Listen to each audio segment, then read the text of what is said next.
want to tell you guys something. This has just been an awesome week overall.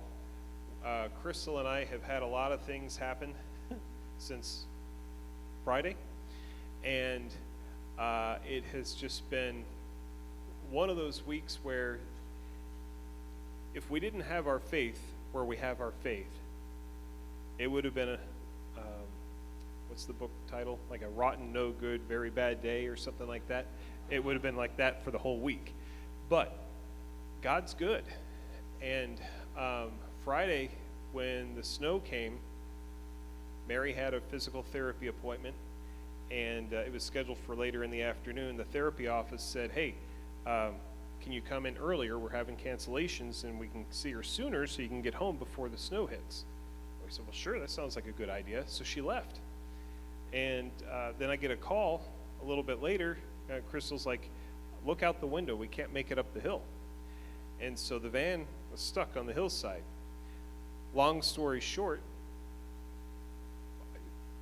as you see, I'm wearing this brace. I'm not supposed to pick anything up. I'm not supposed to bend, not supposed to twist. I'm in the house. Crystal and Mary are on the hillside like this. If she goes to back up, she falls in the ravine. If she tries to gun it forward, she just is like a Looney Tune. She can't go anywhere, just running like that. So I went in the garage, picked up half a sheet of plywood. Don't listen, doctor. And then I went ahead and met her down there, and she finally was able to get the van backed up enough to where it was almost on the flat spot where we can leave it on the side of the road. And then she slid off. And the tire is no longer on the pavement. There's a drop off about 6 inches. And so now the tire is no longer on the ground either. It's the front end of the van that's on the pavement, which is what we were trying to avoid. And I heard the crunch and everything. I said, oh, well, then she starts to try to move it, and it won't move because it's front wheel drive. So we got the plywood that I had, got the log about 20 feet further down the road. I went walking down there in the snow trying to find this log. I found one, and it's not a small one either. So she's chewing me out for, she's not in here. I can get away with this for a little bit. Okay, she's chewing me out for lifting something heavy, and I'm somersaulting it up the hill. Meanwhile, the snow's still coming. You guys know what we had this last Friday.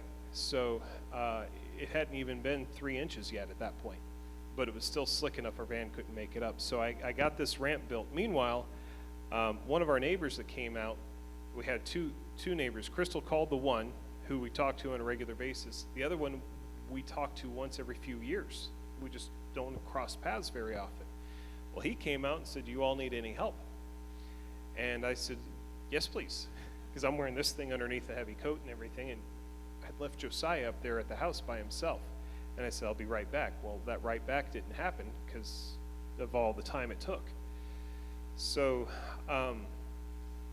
he came over and he goes, well, all right, so you want me to go ahead and pull you out? Because he's got a bunch of big toys, a four-wheeler, it's four-wheel drive, and not a four-wheeler, a 4x4, that's four-wheel drive. And I said, well, yes, please. So we built the ramp to where as she backed up, within 5 or 6 seconds of him pulling, she was up and out, and we didn't do any more damage to the van at all. And we were able to get it parked on the side. Then came the fun part, as you saw Mary with crutches. That's not exactly doable on a slick road with snow. The other neighbor came out. He's about Crystal's of my age. And he goes, does Mary need a ride? I've got my four-wheeler. So she hopped on the back of his, well, not exactly hopped, but she got on the back of his four-wheeler, held on to him for dear life as he went up the hill. And then they were waiting for us as Crystal and I were trying to walk our way up the hill. It's slipping and sliding a little bit here and there. Made it there, got everybody situated, warm finally and everything. That was Friday. Then the rest of the snow came. And then around Monday, the snow had already started to melt a lot, right? You had all this rain that had come and everything. Well, apparently it was enough to where our hillside decided to let go of some tree roots. And the next tree that I was planning on cutting down in the spring, God took care of. it came crashing down right behind our rabbits. Missed them, but didn't miss the power line. So it knocked out our power and our internet Monday morning. And Josiah and I were home alone, and we heard the big boom and no power. And he goes, "Daddy." I said, "I know. Let me go outside and find out what's going on," because it didn't hit the top of the house. We heard a boom. So I went outside and figured it out, and nobody got hurt. Like I said, the power line was down. It was definitely yanked from the pole, and thankfully it was only our house. Normally when a tree falls on those lines, it knocks out 3 of us houses. So I called the power company, and they were there within 5 minutes. Amazingly enough, AEP was able to come out that quick. They said, "We'll send a dispatch." I told them the line was live. I just don't know exactly where all it is. They said, "Don't go anywhere near it." Well, yeah, I know that much. So they came out within 5 minutes, and the guy said, "Okay, so I'll disconnect the power, but you got to get an electrician to the house because I keep wanting to call it weatherhead. What is it called? It's the pipe where the power line goes in, and it had bent all the way, flush with the roof, because the force of the line that came down. This tree was not a small tree. It was not going to go anywhere until that happened. So it did some damage, and AEP said, "Well, we can't turn it back on until you get an electrician out." Well, the last electrician we had out there a few years ago, it took 2 or 3 days. And I said, "Oh, great Scott." So I went ahead and called another one that I'd never called before. Meanwhile, Crystal was calling our neighbors to make sure they still had power, and if not, they knew why and all this. And thankfully, everybody had power. But while she was talking to them, one of them said, "You know the guy that came down to help you with Crystal on the road? His son is an electrician, and he works nights." Well, that's why I've never seen him before in my life. We've lived there 11 years, and I've never met the guy, the son. And so I called his dad and said, "Hey, remember me?"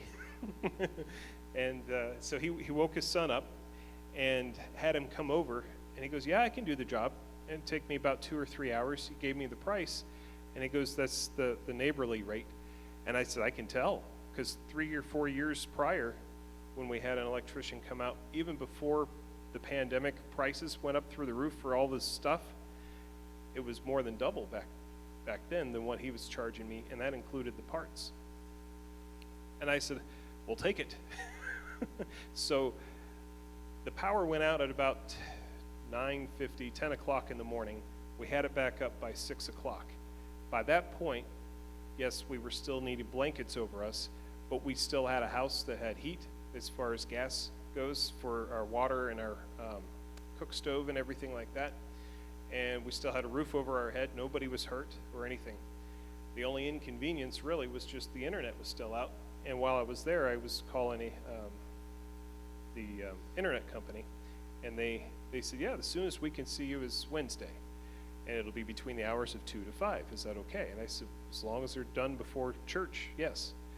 He showed up at 2:20 today and was done by 3:30. Had everything hooked back up on the power lines. So it's just really been